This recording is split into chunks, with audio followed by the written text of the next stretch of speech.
오늘은 이제 8장을 한번 마무리해 보려고 합니다. 8장을 이제 공부하면 공부할수록 굉장히 인내심의 한계가 많이 오죠. 저도 여기 공부하면서 두 손 두 발 다 들었습니다.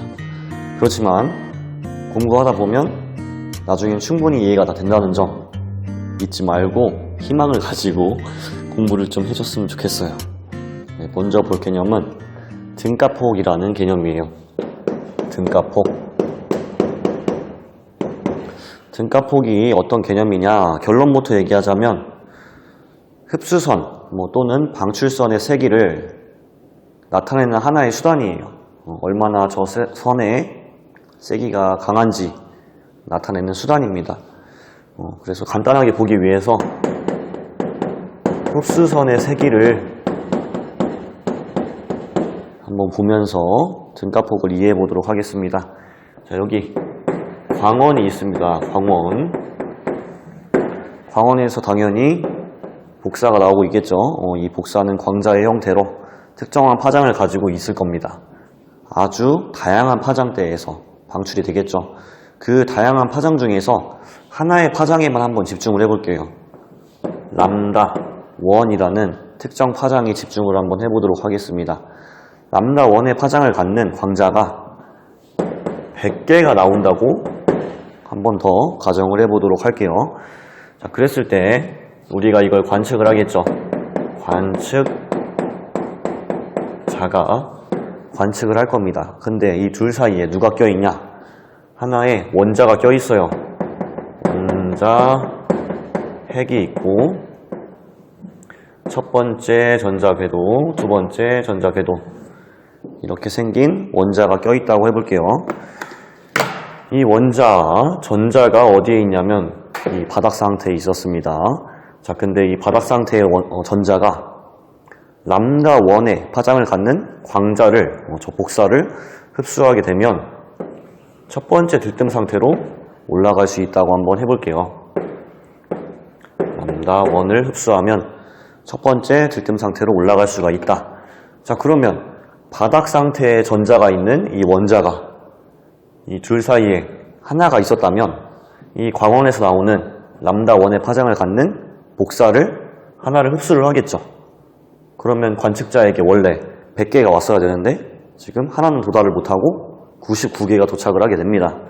이걸 그래프로 한번 나타내 보면 세로축을 빛의 세기, 가로축을 파장이라고 했을 때 원래대로라면 이렇게 모든 파장에서 1의 1 기준을 잡은 거예요. 1의 빛의 세기가 들어와야 하는데 이렇게 연속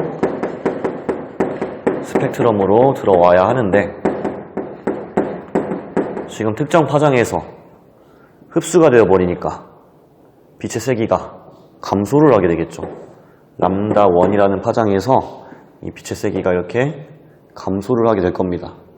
지금은 하나였지만 만약에 저런 원자가 한 30개가 있어요. 그러면 100개 중에서 30개를 흡수하고 관측자에게 70개밖에 못 가요. 이런 원자가 50개가 있다고 쳐볼게요. 50개를 흡수하고 50개만 관측자에게 도착합니다. 그러면 이 원자의 수가 많으면 많을수록 점점 빛의 세기는 이 파장대에서 줄어들게 되겠죠. 줄어들게 될 겁니다. 그래서 이 흡수선 세기, 여기 이 특정 파장에서 흡수선의 세기는 뭐랑 관련이 있냐? 이 광자의 수랑 관련이 있다는 것을 알 수가 있어요. 몇 개의 광자가 도착을 못하냐, 이게 중요한 거죠. 지금 점점 빛의 세기가 줄어든다. 자, 그러면 이렇게 줄어들었다고 한번 가정을 해보면 이 면적이 있겠죠. 면적이 있을 겁니다. 저 면적과 동일한 면적을 가진 기둥을 한번 여기에다가 이렇게 그려볼게요. 그럼 직사각형이 하나가 나오죠. 직사각형이 나오고 이 직사각형의 면적은 아까 이 줄어든 빛의 세기, 이 선이 갖는 면적과 이 선과 위에 있는 이 선이 갖는 뭐라고 하지? 그 사이의 면적 동일합니다. 그랬을 때 이 파장대에서 폭이 생기게 되죠. 이 폭을 등가폭이라고 하는 거예요. 등가폭. 등가폭이라고 하는 것입니다. 그래서 이 광자의 수, 흡수되는 광자의 수가 많아질수록 점점 이 등가폭은 커질 것이고, 등가폭이 더 넓어진다는 거는 이 흡수선의 세기가 더 커졌다는 거겠죠. 더 세졌다는 거겠죠. 그렇게 이해를 하면 될 것 같습니다.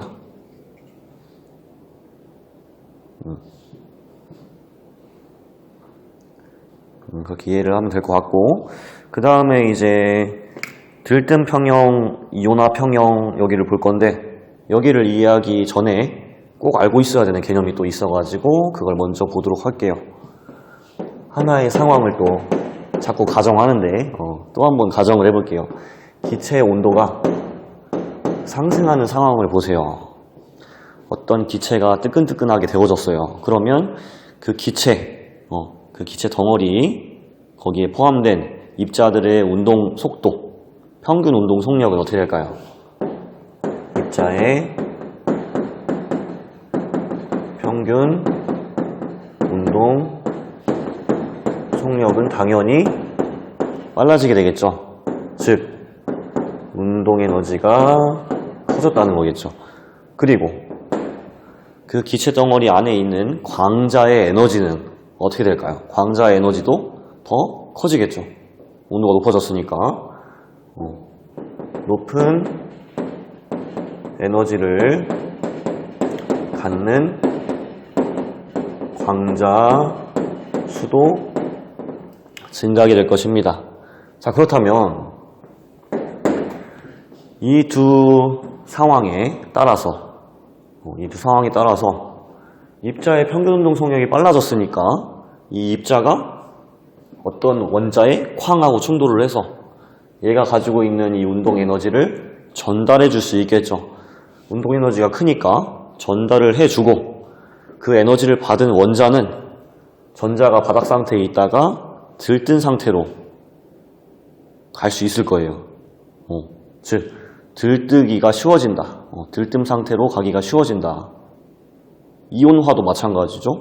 큰 에너지를 받으면 이온화가 쉬워지겠죠. 그리고 두 번째, 높은 에너지를 갖는 광자수가 많으니까 이 광자가 가지고 있는 에너지를 받아서 들뜸 상태로 가기도 쉽고 이온화 상태로 가기도 쉬워질 거예요. 좀 그게 잘 이해가 될까요? 기체의 온도가 높아지면 들뜸 상태, 그리고 이온화 상태 되기가 쉽다는 거. 이거는 꼭 알고서 들어가 보도록 할게요. 먼저 들뜸 평형입니다. 들뜸 평형. 가만히 있어. 들뜸 평형.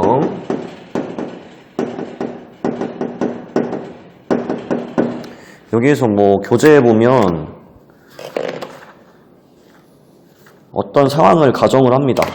정상 상태를 가정을 해요. 열평형이 이루어졌고 주어진 상태의 원자의 평균 개수가 시간적으로 불변하는 경우, 이게 무슨 소리냐? 한마디로 얘기는 못하겠지만 원자들을 수가 엄청 많을 거 아니에요? 그 많은 원자들 중에서 어떤 원자들은 바닥 상태에 있다가 에너지를 받아서 들뜸 상태로 가고 있는 친구들도 있을 거고, 일부 원자들은 이미 들뜬 상태에 있어서 바닥 상태로 되돌아가면서 광자를 방출하는 친구들도 있을 거예요. 어떤 친구들은 들뜨고 있고 어떤 친구들은 되가라앉고 있어요. 근데 거시적으로 봤을 때 바닥 상태에 있는 원자의 수, 그리고 들뜬 상태에 있는 원자의 수, 그 둘 수의 비율은 일정하다는 거죠. 이 둘의 수의 비율은 일정하다. 그 상태를 지금 이제 열평형이라고, 정상 상태라고 가정을 하는 거예요. 조금 직관적으로나마 이해를 했으면 좋겠습니다. 그래서 들뜸평형, 그러한 상태고, 여기에서 중요한 개념, 볼츠만 방정식이라는 게 나와요. 방정식 써보면 NA분의 NB는 GA분의 GB 곱하기 2 마이너스 KT분의 2B 빼기 2A. 교재해보면 여기 앞에 마이너스가 없고 2A 빼기 2B로 돼 있어요. 근데 조금 더 쉽게 보기 위해서 마이너스를 밖으로 빼주고 이 순서를 바꿔봤어요. 왜 이렇게 하냐? 지금 B가 A보다 더 상위준위예요. 그러면 당연히 상위준위에서 에너지가 하위준위에서 에너지보다 크겠죠? 그래서 큰 걸 앞에 두는 게 더 보기 편하니까 이렇게 바꿔준 겁니다. 이렇게 바꿔준 다음에 이 각각이 의미하는 바가 뭐냐? 이 NB라는 거는 당연히 상위 준위의 개수밀도일 것이고 NA는 반대겠죠.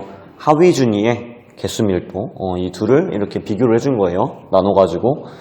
그리고 얘는 뭐 다중도 통계적 뭐라고 돼 있니? 통계적 무게. 근데 얘네들 이제 잘 이해가 안 될 거예요. 처음 보는 개념이기도 하고. 근데 여기에서 얘네는 별로 중요하지 않습니다. 그래서 그냥 없는 셈 치고 보도록 하겠습니다.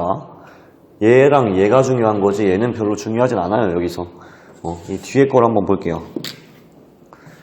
이 B 빼기 2A라는 것은 어느 특정 두 준위 간의 에너지 차, 이것을 의미하는 것이고, T는 당연히 온도일 것이고, K는 뭐 볼츠만 상수 이렇게 될 것입니다. 왜 자꾸 올라가니 이거.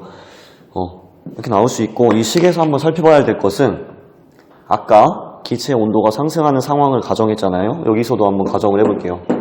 T가 상승하는 상황. 그러면 이거 생각하지 말고 이거 그냥 없다고 생각하고 딱 이 식만 딱 봤을 때 수학적으로 봤을 때 T가 커지면 이 값이 어떻게 될 것 같아요? 수학적으로만 딱 봤을 때 T가 커지면 이 값이 어떻게 될까? 커집니다. 여기도 커집니다. 그래서 T가 높아지면 NA분의 NP가 커진다. 이게 즉 무슨 말이에요?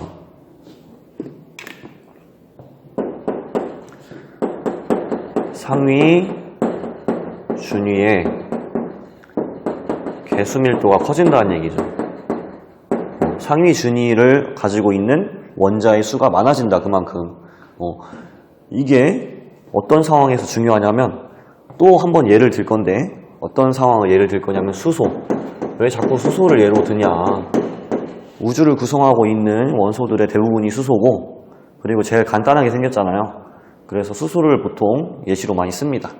수소 여기 원자 핵이 있고 첫 번째, 두 번째, 세 번째 준위가 이렇게 있다고 하고 첫 번째, 여기가 바닥 상태고 여기가 첫 번째 들뜸, 여기가 두 번째 들뜸. 첫 번째 들뜸 상태에서 두 번째 들뜸 상태로 올라가는데 람다2라는 파장을 갖는 복사를 흡수해야 된다고 가정을 해보겠습니다.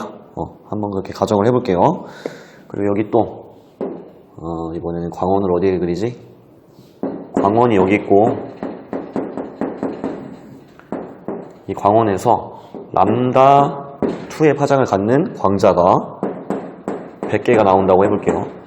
관측자는 이쪽에 있고 자 그러면 이 관측자는 원래 이 광원에서 나오는 연속 스펙트럼을 관측을 할 수가 있었을 텐데 여기 있는 이 원자 하나 때문에 지금 이 첫 번째 들뜸 상태에 있는 전자가 람다2라는 파장을 갖는 광자를 흡수를 해서 두 번째 들뜸 상태로 올라갔기 때문에 100개가 아닌 99개가 도착을 하게 됩니다. 그러면 연속 스펙트럼이 아니라 흡수 스펙트럼이 관측이 되겠죠. 근데 여기서도 뭐가 중요하다? 광자의 수가 중요하다. 이런 형태를 가지고 있는 원자가 1개가 아니라 30개예요. 그러면 이 100개가 아니라 70개가 도달할 거고 얘가 50개가 있어.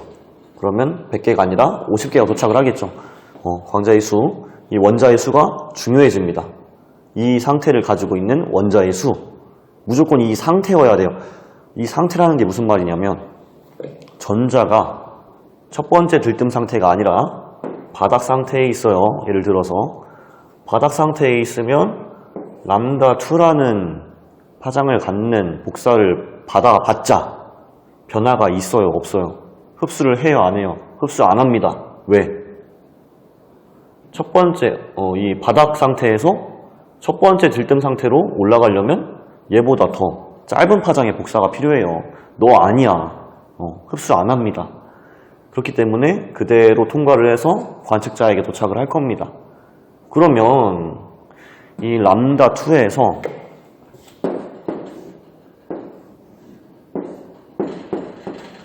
이렇게 흡수선이 생기기 위해서는 무조건 이 원자는 전자가 첫 번째 들뜸 상태에 있어야 하겠다. 있어야 하겠죠. 바닥 상태에 있으면 안 되겠죠. 그러면 하위준이 그 중에서도 바닥 상태에 이 개수밀도보다 첫 번째 들뜸 상태에 있는 이 원자의 개수밀도가 더 많아야 이 흡수선이 나오는데 유리하겠죠. 이 값이 클수록 더 유리할 겁니다. 이 흡수선이 생기기 위해서. 재료가 많아야 된다는 거예요. 결국에 우리 라면 다 끓여 봤을 거예요. 라면을 맵게 만들기 위해서는 재료 중에서 청양고추가 적게 필요해요? 많이 필요해요? 청양고추를 많이 썰어 넣어야 라면이 맵지. 재료가 많아야 된다는 거예요.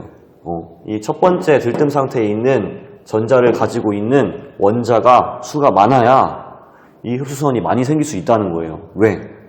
얘를 가지고 있어야 얘를 흡수하고서 이렇게 들뜨고 얘를 흡수했으니까 얘한테 많이 못 가지. 그래서 흡수선이 세지지. 이해가 되죠? 이게 커져야 된다.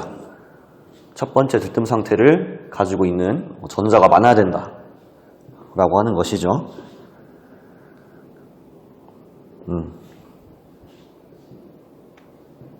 그래서 결국에 얘가 커지기 위해서는 어떻게 해야 되냐? 온도가 높아져야 된다. 온도가 높아야 이게 커지겠죠. 그래서 흡수선 세기도 더 강해지겠죠.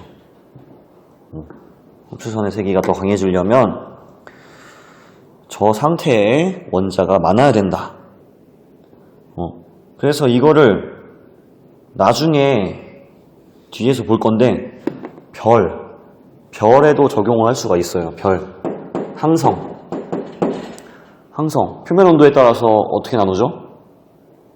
O형, B형, A형 뭐 땡땡땡땡. 이 친구들 우주에 있는 웬만한 별들은 그 구성 성분에 있어서는 크게 차이가 없어요.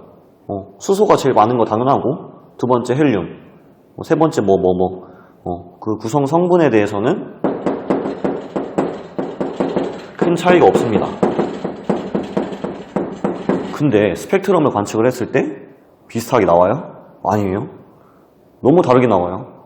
분명히 구성 성분은 큰 차이가 없는데 스펙트럼만 관측을 하면 너무 다르게 나와요. 그러니까 이렇게 구분이 되겠죠. 왜 성분은 비슷한데 스펙트럼이 그렇게 달라지냐? 왜 흡수선의 종류가 달라지냐? 그 이유가 여기에 있는 거죠. 온도가 다를수록 이 별 내부에 있는 이 원자들의 이 에너지 준위 상태가 달라져요. 전자가 어떤 에너지 준위에 있는지 그 상태가 다 달라집니다. 온도가 달라지면.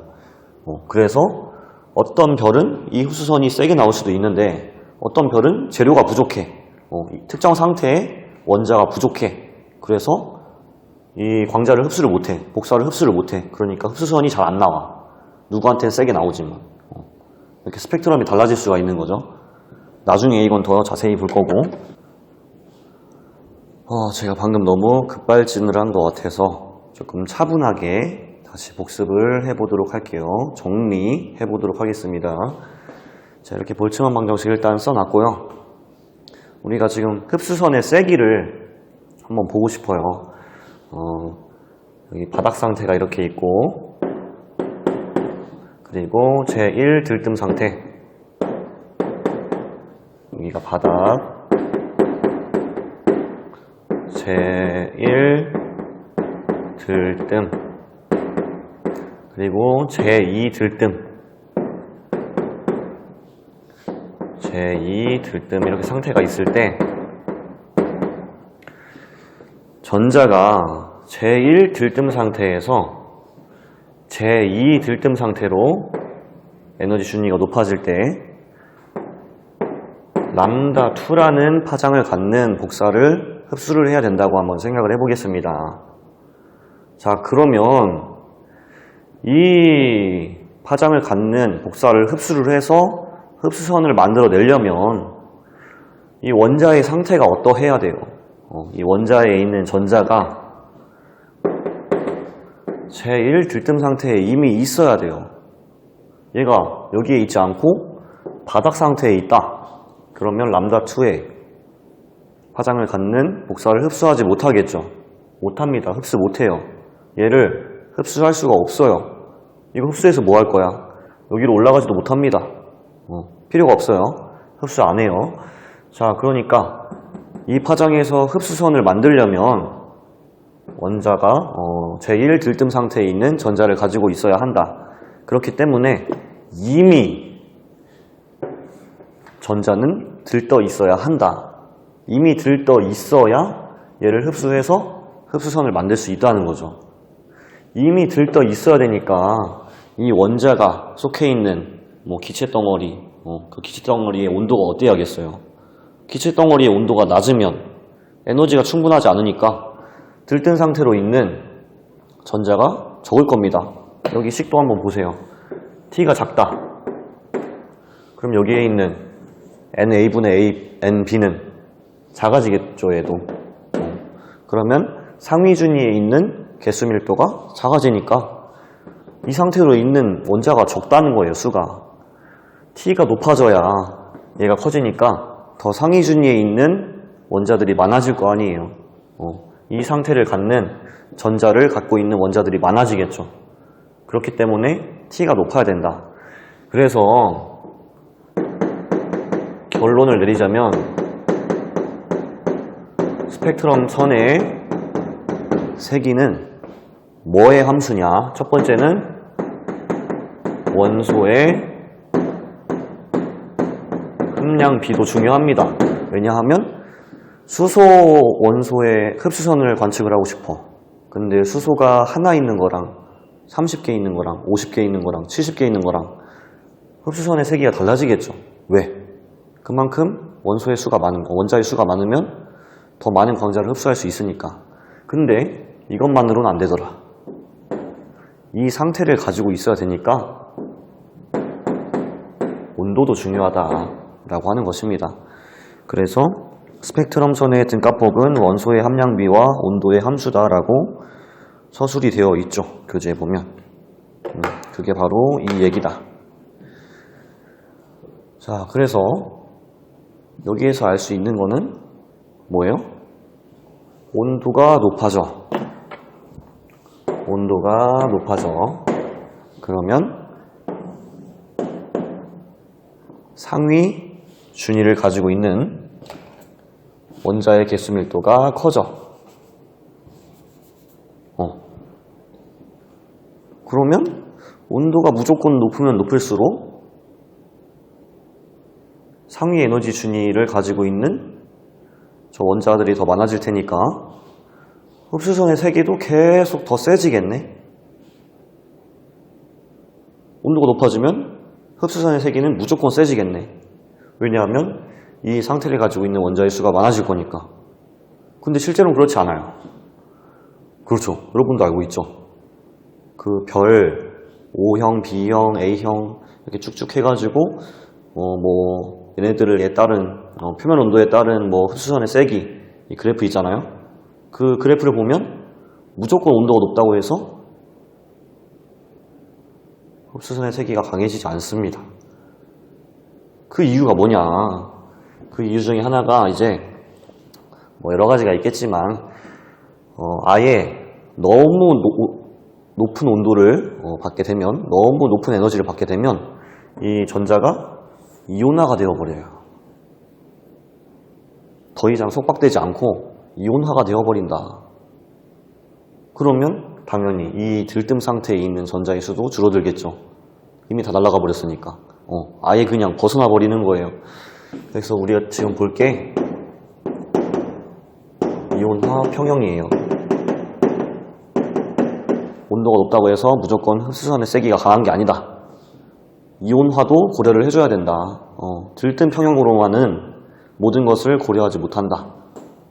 이온화 평형. 여기에서도 이제 방정식이 하나가 나옵니다. 사하의 방정식이라고. 잠깐 써보면 n0분의 n 플러스는 n2분의 a 곱하기 kt의 2분의 3제곱 곱하기 2의 마이너스 kt분의 카이 제로. 이 카이라는 문자 생소할 거예요. 아마 처음 들어봤을 수도 있고, 조금 기억하기 어렵다면 그 엑소의 잘생긴 카이를 기억해주면 될 것 같습니다. 카이. 이제 각 문자가 의미하는 바를 이야기를 해볼게요. 여기에 있는 n 플러스라는 거는 이온의 개수밀도입니다. n0는 당연히 중성 원자의 개수밀도일 겁니다. 그리고 여기에 있는 n2, 얘는 전자의 개수밀도. 그리고 여기 아까 문자 카이는 바닥 상태로부터의 이온화 에너지입니다. 바닥 상태로부터의 이온화 에너지. 그리고 아까 K는 뭐 볼츠만 상수라고 했고, T는 온도. 식 조금 이제 전체적으로 봤을 때 감이 오죠. 여기도 마찬가지. T가 높아지면 얘의 값은 어떻게 된다? T가 높아지면 n0분의 n 플러스 값은 커진다. 뭐 이건 기본으로 가져올 수 있는 거고. 자, 지금 분모에 전자의 개수 밀도가 있어요. 뭔가 전자의 개수가 많을수록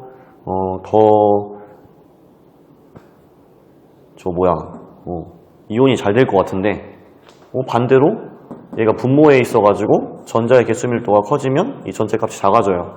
그게 왜 그러냐?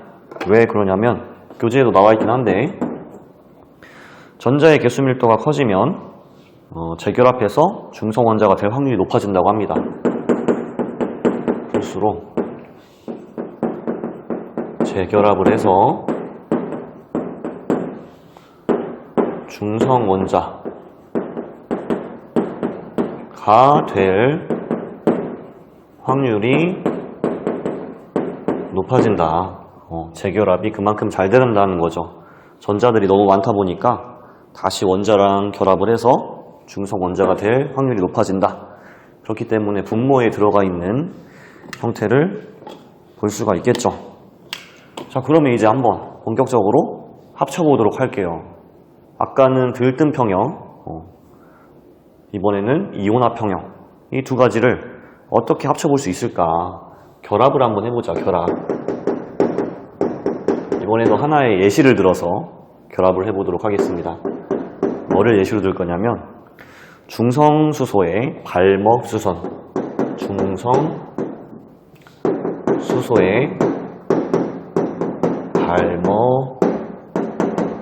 발먹수선. 발먹수선이 생기려면 제1 들뜸 상태에서 에너지를 흡수해야겠죠. 그럼 제1 들뜸 상태에 있는 원자의 수가 몇 개냐라는 것을 구해야 되는 거죠. 전체 원자 수분의 제1 들뜸 상태에 있는 원자의 수, 이것을 구해주면 되겠습니다. 전체 원자의 수라는 것은 중성 원자의 수랑 이온 원자의 수를 합한 것이겠죠. 자, 그리고 N1분의 N2를 앞으로 빼보겠습니다. 그럼 분자는 1이 될 거고, 분모는 N1을 뺐으니까 N1분의 N0 플러스 N1분의 N 플러스가 될 것입니다. 자, 근데 여기서 하나의 근사를 해줘야 돼요. 근사. 근사하다, 이 근사가 아니라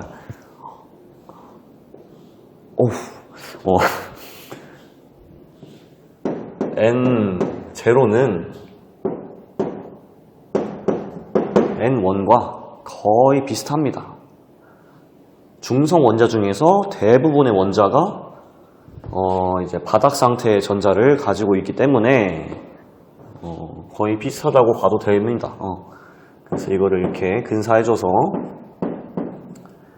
N1분의 N2는 N2인데 곱하기 1 플러스 N1분의 N0분의 N 플러스 분의 1, 이런 식으로 식이 근사가 되고, 여기에서 N1분의 N2는 아까 봤던 볼츠만 방정식 있죠? 볼츠만 방정식처럼 바닥 상태에서 개수 밀도, 그리고 제1 들뜸 상태에서 개수 밀도, 저 볼츠만 방정식을 통해서 구할 수가 있고,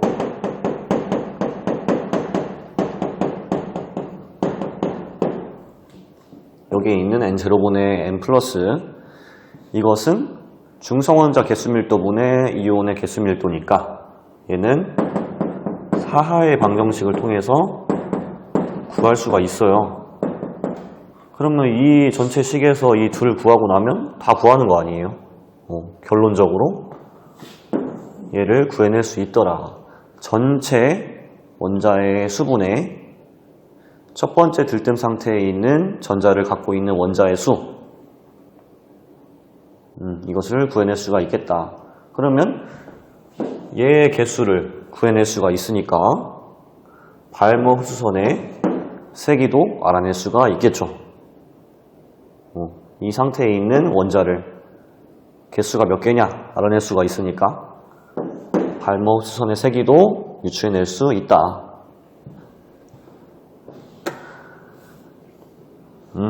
좋아요. 그러면 이제 마무리 지어보도록 하겠습니다. 무슨 마무리냐? 또 가정을 하나 해볼게요. 지긋지긋한 가정. 어떤 가정을 할 거냐면,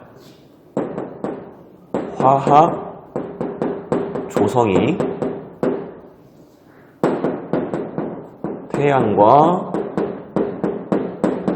같은 별을 한번 생각해 보도록 하겠습니다. 화학 조성은 일단 태양이랑 같아. 근데 차이점이 있다면 밀도가 다릅니다. 밀도가 태양보다 작습니다. 밀도가 작다는 것은 곧 뭐가 작다는 거예요? 전자 밀도가 작다는 겁니다. 밀도가 작으니까, 밀도가 작다는 것은 결국에 이 별에 포함되어 있는 전자의 밀도도 작다는 거죠. 전자 개수 밀도가 작다는 겁니다. 자, 근데 이 별은 태양과 특정의 파장에서 흡수선의 세기가 같습니다.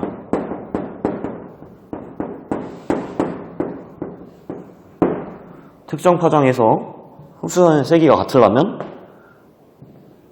이게 같아야겠죠. 이게 같아야 그 재료의 수가 같으니까 흡수선의 세기도 같을 텐데, 지금 아까 전자의 개수 밀도는 더 작다고 했어요. 얘가 지금 작다. 그러면 이 좌변의 크기가 같아지려면 무엇을 조작을 해줘야 될까? 분모가 작아졌으니까 분자도 작으면 되겠다. T가 더 낮으면 되겠네. 이런 별은 태양보다 표면 온도가 낮을 겁니다. 표면 온도가 낮아야만 이 부족한 전자의 개수 밀도를 보충을 해줘서 분모랑 분자의 이 비율을 맞춰줘서 좌변의 값이 같아진다. 그래서 흡수선의 세기가 같아질 수가 있는 겁니다. 이거는 이제 뒤에 어디에 나오냐면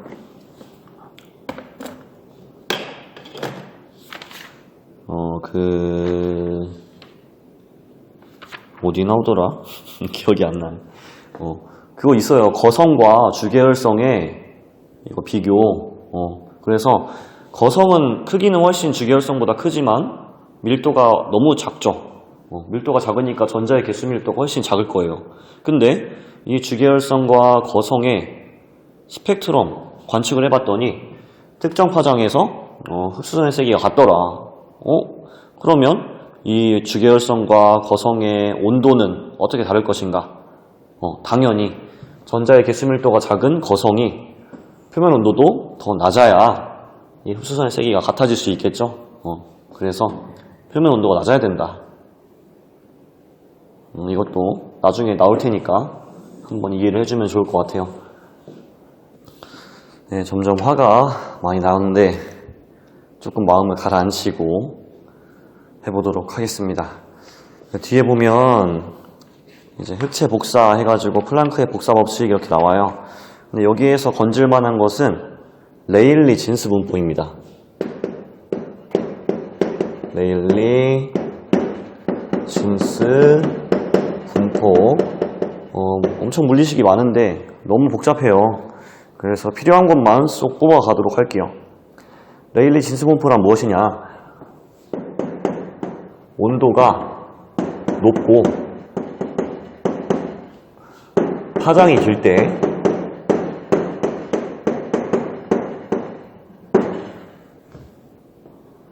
적용되는 분포예요. 그래서 이거는 이제 예를 들면 H2 영역이라고 나중에 나오는데 수소가 전리되어 있는 영역이에요. 전리수소 영역이라고 하는데 거기에서가 이제 온도가 굉장히 높고 전파가 방출되고 있거든요. 전파 복사가 방출되고 있는데 이 파장이 긴 것의 대표적인 예가 전파 영역이겠죠. 그 H2 영역에서 굉장히 중요한 개념이니까 꼭 기억을 해줘야 합니다. 그래서 결론이 뭐냐? 온도가 높고 파장이 길 때는 흑체 스펙트럼이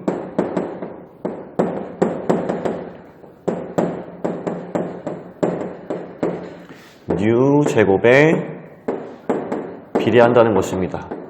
뉴라는 거는 진동수죠. 여기 위에 식도 있지만 BNUT 이게 이제 흑체 스펙트럼이고 는 INUT I라고 하면 이제 복사의 세기를 보통 나타내죠.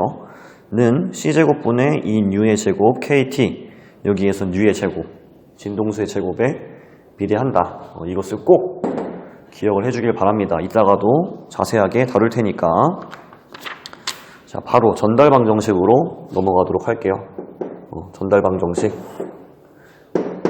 전달 방정식. 일단 여기 내용에 대해서 그렇게 깊게 이해를 하진 못했어요. 그래서 개념 설명은 많이 못 해줄 것 같고 물리식을 전개하는 그런 과정을 보여주면서 진행해 보도록 하겠습니다. 일단 문자 몇 개만 정리하고 할게요. 소관계수. 소관계수는 카이라는 문자를 사용했어요. 뉴가 붙는 이유는 이 카이, 소관계수라는 값이 뉴, 진동수에 의지하는 양이다 라고 해서 진동수에 의존하는 양이다 라고 해서 붙여주는 거고. 자, 방출계수. 방출계수는 이제 이렇게 생긴 이걸 에타라고 읽어요. 에타, 뉴로 나타내주고 원천함수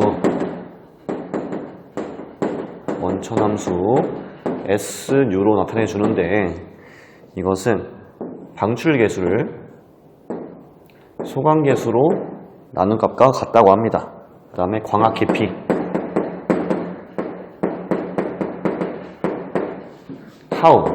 타우라는 문자로 나타내주고 얘는 인테그럴 카이 뉴 dl 이렇게 표현을 해줍니다. 자, 그래서 이제 그 밑에 더 내려가 보면 식이 또 하나가 나오는데 이 식의 출처는 잘 모르겠어요. 근데 약간 직관적으로는 이해가 돼요. 직관적으로 어떻게 이해하는지 잠깐 살펴볼게요. 코사인 세타 곱하기 di 뉴 dl은 에타 뉴 빼기 카이 뉴 I 뉴. 자, 복사가 이렇게 어떤 공간을 지나갈 때 dl로 나눠줬으니까 이것은 뭐 단위 길이당 복사 세기의 변화라고 할 수가 있겠죠. 얘는 단위 길이당 복사 세기 변화라고 할 수가 있습니다. 자, 그리고 우변에 있는 이 에타, 아까 방출계수라고 했는데 저 방출계수는 이제 복사장에 추가되는 에너지를 나타내요. 복사장에 추가되는 에너지. 그리고 이 마지막 카이 뉴, 아이 뉴, 이것은 기존 복사 세기에서 소광이 되는 정도예요. 기존 복사가 소광되는 정도. 직관적으로는 이제 이해가 되죠.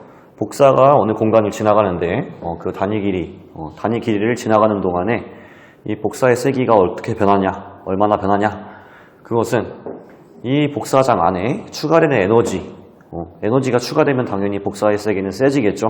그래서 얘는 플러스 값이고, 이 복사가 이제 지나가다가 소광도 될 거예요. 소광이 되면 세기는 약해지겠죠. 마이너스를 이렇게 붙여줘가지고 기존 복사가 소광되는 정도를 빼주면 되겠습니다. 직관적으로는 이해가 되는데 저 물리식의 출처는 잘 모르겠어요. 코사인 세타를 다른 간단한 문자인 뮤로 한번 바꿔서 식을 전개해 보도록 할게요. 뮤 di 뉴 dl은 에타 뉴 빼기 카이 뉴 I 뉴 이렇게 나타내 줄 수가 있고, 이제 양변에 마이너스 카이 뉴로 나눠 볼게요. 마이너스 카이 뉴 dl 분의 di 뉴는 마이너스 카이 뉴 에타. 잘못했다. 나눠줘야죠. 나눠줘야죠. 마이너스 카이 뉴분의 에타 뉴 플러스 I 뉴, 이런 식으로 나타내 주실 수가 있겠습니다. 자, 이 식 어디에서 가져올 수 있냐면요, 여기에 광학 깊이에서 이 식에서 가져올 수가 있어요. 양변을 미분을 해줄게요. 양변을 미분. d 타우 뉴는 카이 뉴 dl. 자, 근데 교재에 보면 관측자가 전체 내부 방향으로 보는 경우를 나타내기 위해서 앞에 마이너스를 붙여준다고 해요. 이 말이 무슨 말인지는 자세히 잘 모르겠는데 마이너스를 붙여주면 얘는 d 타우 뉴로 바꿔줄 수가 있겠습니다. 자, 그리고 이 친구 여기 원천함수랑 같다고 했어요. 얘는 원천함수로 바꿔줄 수가 있겠습니다. 그래서 정리를 해보면 뮤 곱하기 di 뉴 d 타우 뉴는 I 뉴 빼기 S 뉴 이렇게 나타내 줄 수가 있고, I 뉴를 한번 좌변으로 옮겨 버릴게요. 좌변으로 d 타우 뉴 di 뉴 빼기 I 뉴는 마이너스 S 뉴.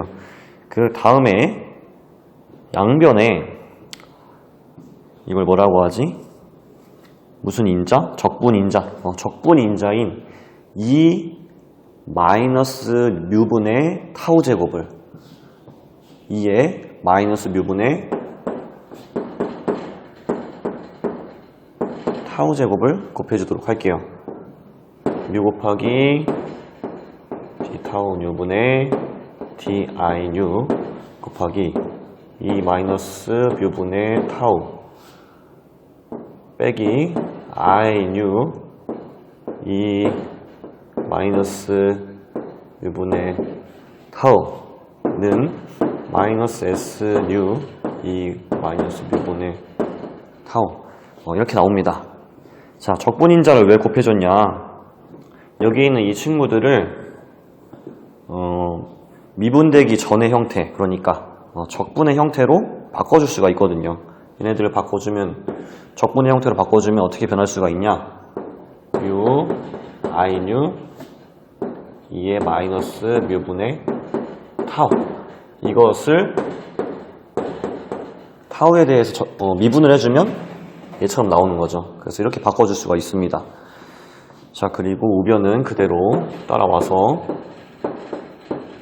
마이너스 뮤분의 타우. 자, 그러면 양변에 이제 d 타우 뉴로 곱해주도록 할게요. 양변을 d 타우 뉴로 곱해보자. 한번 곱해보자. d 뮤 I 뉴 이 마이너스 뮤분의 타우 마이너스 S 뉴 이 마이너스 뮤분의 타우 곱하기 d 타우 뉴 이렇게. 그 다음에 이제 본격적으로 적분을 한번 해보도록 할게요. 적분 어떻게 적분을 하냐? 타우 2부터 타우 1까지 적분해 볼게요. 좌변 먼저 뮤 I 뉴 2 마이너스 뮤분의 타우 우변 타우 2 타우 1 마이너스 S 뉴 2 마이너스 뮤분의 타우 D 타우 뉴. 자, 얘부터 먼저 계산을 해주면 쟤는 뮤 I 뉴 2 마이너스 뮤분의 타우 대입을 해서 빼주면 되겠죠? 대입을 해서 빼준다. I 뉴 얘는 타우 1에 대한 것이었고 어이구 마이너스 뮤분의 타우 1 빼기 뮤 곱하기 I 뉴 얘는 타우 2에 대한 것이었고 2의 마이너스 뮤분의 타우 2. 자, 그러면 좌변이랑 우변은 같아야 되니까 이 둘이 같다고 놓고서 식을 한번 다시 전개해 볼 거예요. 근데 얘만 한번 우변으로 옮겨보자. 그러면 뮤 곱하기 I 뉴 타우 1 2 마이너스 뮤분의 타우 1은 뮤 I 뉴 타우 2 2의 마이너스 뮤분의 타우 2 플러스 타우 1부터 타우 2부터 타우 1까지 S 뉴 뒤에 마이너스 뮤분의 타우 D 타우 뉴. 이렇게 거의 다 왔어요. 좀만. 자, 이제 양변에 어떤 값을 나눠줄 건데 뭘로 나눠줄 거냐? 뮤로 나눠줄 거고요, 양변을. 그리고 2의 마이너스 뮤분의 타우 1 제곱으로 한번 나눠보도록 하겠습니다. 이 둘로 나눠보면 I 뉴 타우 1은 얘도 나눠서 없어졌으니까 I 뉴 타우 2 지금 2의 마이너스 뮤분의 타우 2 제곱이었는데 얘로 나눴으니까 2의 마이너스 뮤분의 타우 2 빼기 타우 1이 되겠죠? 그리고 여기 뮤의 마이너스 1제곱 곱해줄 거고. 자, 지금 아까 마이너스 안 썼네. 지금 마이너스가 안에 들어가 있는데 이 적분 값을 뒤집어 가지고 마이너스를 없애줄게요. 타우 1부터 타우 2까지로. 그래서 S 뉴 2의 마이너스 뮤분의 타우 D 타우 뉴. 이런 식으로 식이 나오게 되겠습니다. 자, 그러면 여기에 하나를 또 이제 가정을 해보겠대요. 적용을 한대요. 적용. 어떤 적용을 할 거냐? 항성에서 항성 대기에 적용을 해보겠다. 이 값을 이제 항성 대기에 적용을 해보겠대요. 네, 갑자기 칠판이 다 지워져서 당황스러우셨죠? 공간이 너무 없어가지고 정리를 좀 하고 다시 해보려고요. 다 지우고. 자, 한번 볼게요.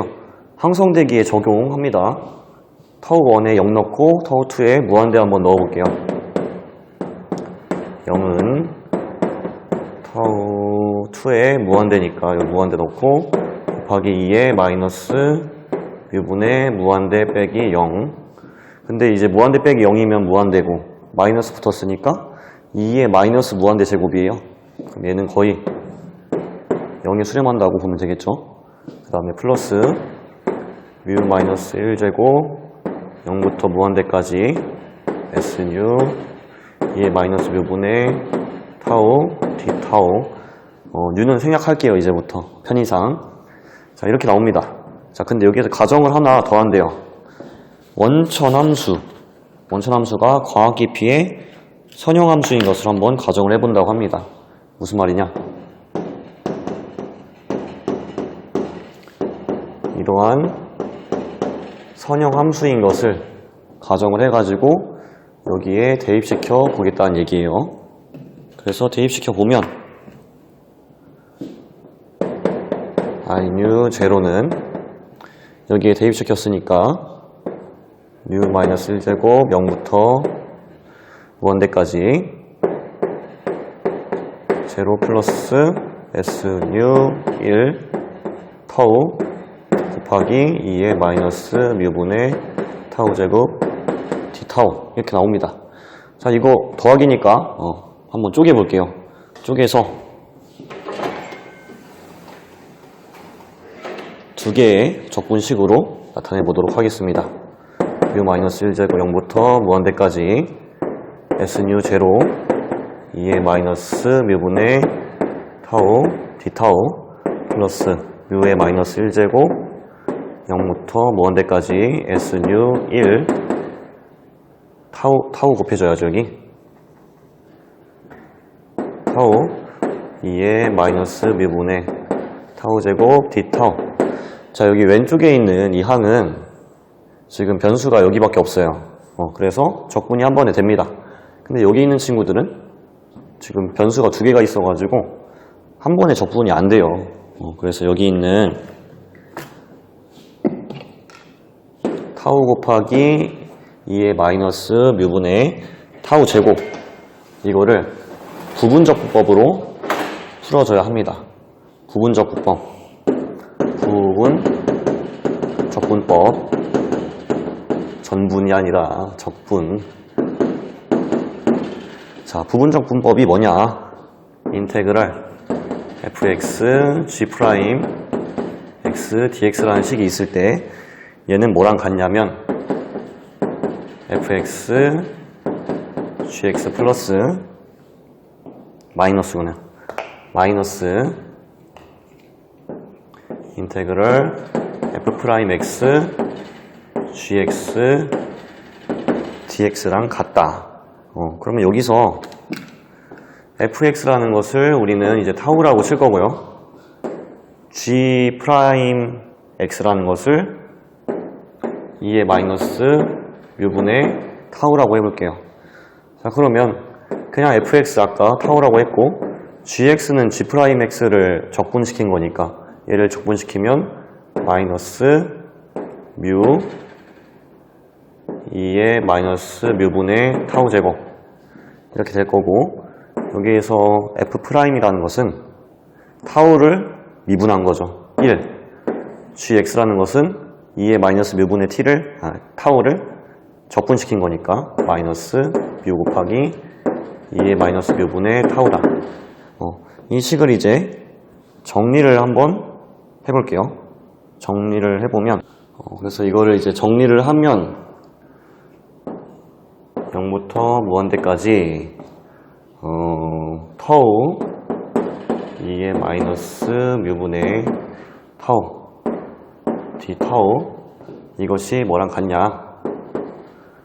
여기 타우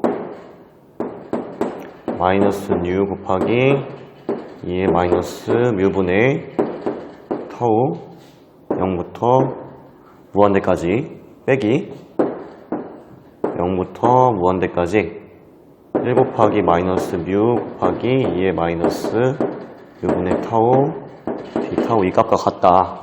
자, 근데 여기 왼쪽에 있는 이 항은 타우에 무한대를 넣으면 여기 무한대니까 2의 마이너스 무한대 제곱이 돼요. 0이겠죠? 0을 넣으면 타우가 있으니까 0이 돼요. 그냥 얘는 없는 셈 치면 됩니다. 그 다음에 얘만 남았죠? 얘를 계산해주면 빨리 넘어갈게요. 뮤의 제곱이 나와요. 그러니까 얘는 뮤의 제곱입니다. 이 친구는 상수니까 그냥 앞으로 뺐다고 했을 때 얘를 0부터 무한대까지 적분한 값이 뮤의 제곱이니까 얘는 계산값이 어떻게 되겠어요? 뮤의 마이너스 1제곱 s 뉴 1 뮤의 제곱 이거 두 개 곱해가지고 이렇게 없어집니다. 자, 그리고 좌변을 한번 계산해보면 얘를 적분시키면 어떤 식으로 될까요? 어차피 얘는 또 상수니까 앞으로 빼버리고 뮤 마이너스 1제곱 v래 뉴 제곱 s 뉴 과부하가 왔어. s 뉴 제로 그리고 마이너스 뮤 2의 마이너스 뮤분의 타우 0부터 무한대까지. 자, 타우에 무한대 넣어보세요. 2의 마이너스 무한대 제곱되니까 0 되겠죠? 0을 넣어보면 2의 0제곱 1. 그럼 마이너스 뮤만 남겠네요. 마이너스 뮤. 얘가 마이너스 뮤. 근데 뮤 마이너스 1제곱 뮤 둘이 곱하면 없어지니까 이제 정리를 한번 해보면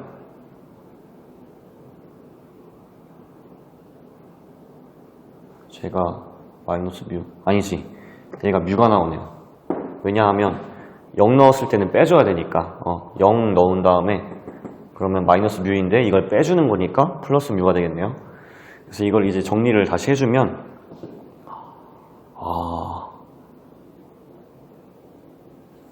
I 뉴 제로는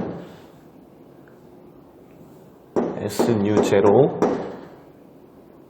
플러스 S 뉴 1 뮤라는 식이 드디어 이렇게 나오게 됩니다. 그래서 특수한 상황인 타우랑 뮤가 같은 상황, 타우랑 뮤가 같은 상황이면 얘를 그냥 타우를 한번 넣어 줄게요. 그러면 이런 식이 되겠죠. 자, 그러면 얘랑 지금 같으니까 결국에 이런 상황이라면 원천함수와 복사, 세기 이게 같다라는 식이 나온다는 거죠.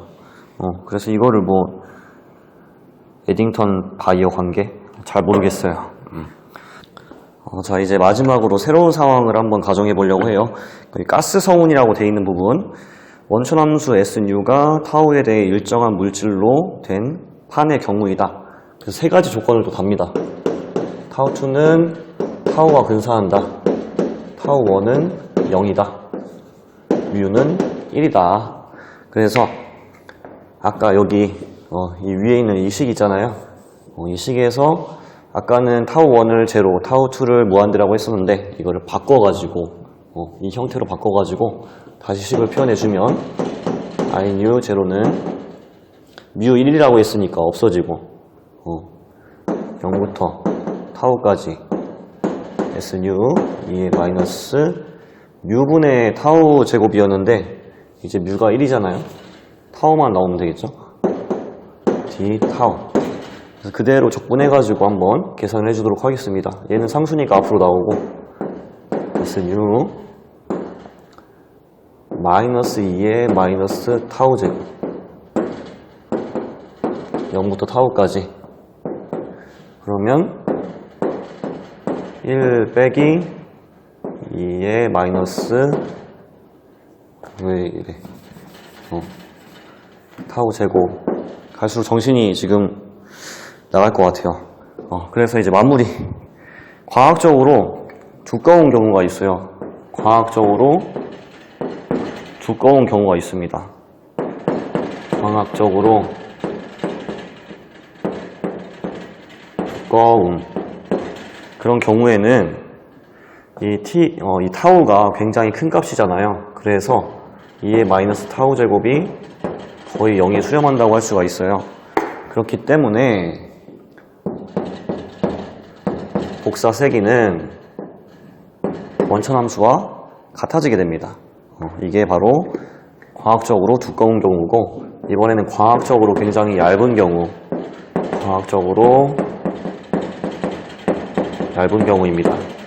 그 경우에는 우리 그 수학 시간에 했던 건데, 지수함수의 극한, 리미티드 x가 0으로 갈 때 x분의 2x 제곱 마이너스 1, 이것이 거의 몇으로 돼요? 이게 1에 수렴하죠. 그래서 이걸 x를 살짝 우변으로 옮겨가지고 2x 마이너스 1제곱은 리미티드 x가 0으로 갈 때 x가 거의 비슷하다. 그래서 여기에는 지금 1 빼기 2의 마이너스 타우 제곱 이렇게 돼 있는데, 쟤를 이제 x 대신에 마이너스 타우를 넣어가지고 이걸 바꿔주면 얘가 몇이 되냐? 제가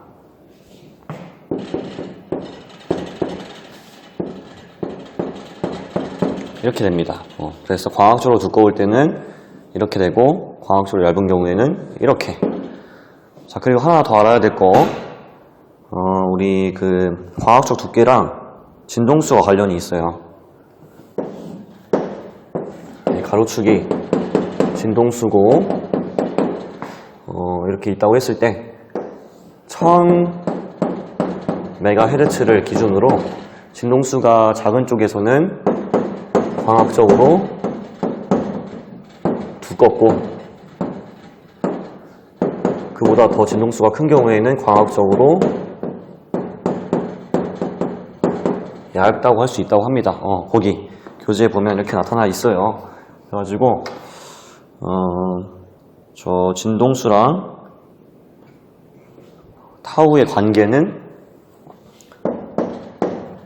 진동수의 마이너스 2제곱과 비례한다. 저렇게 얘기를 했고, 아까 했던 건데 기억이 날지 모르겠지만 레일리 진수분포에서 그 흑체 스펙트럼이 뭐에 비례한다고 했어요? 흑체 스펙트럼이 U의 제곱에 비례한다고 했죠. 그래서 SNU는 U의 제곱에 비례한다. 자, 그럼 이 두 가지 이 식을 이용해서 이 광학적 두께에 따른 복사 세기를 구해낼 수가 있습니다. 이 세로축을 복사 세기라고 한다고 했을 때, 광학적으로 두꺼울 때는 U의 제곱에 비례할 것이고, 광학적으로 얇을 때는 이 SNU라는 식은 U의 제곱에 비례하고, 그리고 여기 타우라는 식은 U의 마이너스 2제곱에 비례하잖아요. 그래서 얘는 상수예요. 이걸 식으로 나타내면 광학적으로 두꺼울 때는 이렇게 증가하다가 광학적으로 얇아질 때는 복사 세기가 일정하게 유지가 된다. 이런 그래프 나타난다는 것을 알 수가 있습니다. 이건 나중에 또 나올 테니까 잘 기억을 해줘야겠습니다.